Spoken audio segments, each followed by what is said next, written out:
সাংসদ শতাব্দীর সামনেই তৃণমূলের গোষ্ঠীদ্বন্দ্ব। সিউড়ি 2 নম্বর ব্লকের গাংটি গ্রামে এসআইআর ক্যাম্প পরিদর্শনে আসেন তিনি।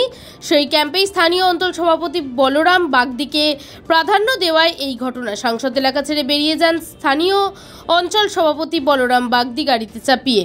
বলরাম আর তার ভাইকে তৃণমূলের আরেক গোষ্ঠীর লোক মারধর করে। এলাকায় তৃণমূলের গোষ্ঠীদ্বন্দ্ব, ঘটনাস্থলে পুলিশ। এখানে আমাদের সবাই অঞ্চল প্রেসিডেন্টরা রয়েছে, বলরাম এখানকার অঞ্চল প্রেসিডেন্ট, ও আছে। এবং বলরাম আমার খুবই স্নেহের এবং ও কাজ খুব ভালো করে এবং সবার সঙ্গে সঠিকভাবে ইলেকশন করেছে এবং সবার সঙ্গে ভালোভাবে কাজ করেছে, সেটা আমরা জানি। আমার খালি যারা তৃণমূলে এখানে আছেন, যারা তৃণমূল মানে দলের সঙ্গে ভালোবেসে না, যারা ডেজিগনেশনে যুক্ত আছে, তাদেরকে এটুকু বলবো যে জিৎ বোধহয় এখানকার এখন যুব কি হয়েছে, যুব খুব ভালো জিৎ হয়েছে যুবর ব্লকে, খুব ভালো ওরা কাজ করে ওরা। কিন্তু প্রত্যেকের আলাদা কাজ আছে, ভাগ করে দেওয়া দল থেকে। অঞ্চল প্রেসিডেন্টের কাজ অঞ্চল প্রেসিডেন্ট করবে, যুবর কাজ যুব করবে, আমি এমপির কাজ করব, যিনি এমএলএ কাজ করবে, আমরা তাকে শুধু সাহায্য করবো।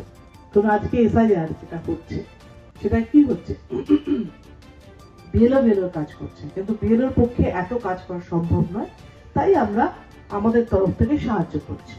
সেরকম ভাবেই আমি চাই যে বলরাম এখানকার অঞ্চল প্রেসিডেন্ট, বলরাম এখানে মতো কাজ করবে, তার সঙ্গে আমরা সবাই কাজ করবো।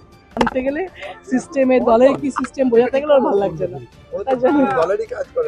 কি জানি, আমি চিনি না ওকে, হয়তো দলের কাজে নিশ্চয়ই করে, তাহলে এখানে এই অবধি পৌঁছেছে কি করে?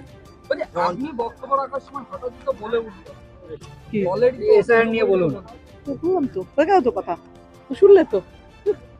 সে কি শুনলো? সে কি শুনলো তা আমার দায়? আমি তোমাদের শোনাতে পারি?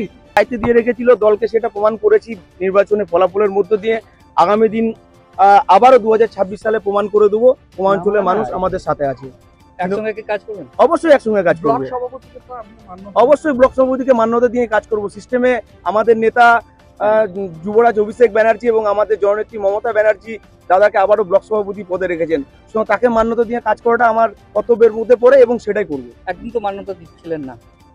একটা বড় পরিবারে অনেক কিছু হতে পারে, সমস্যা দাদা ভাই বাবা কাকাদের মধ্য থেকে হতেই পারে, তো সে জায়গা থেকে সেটা মিটে গেছে, ওই নিয়ে আর কিছু বলতে চাই।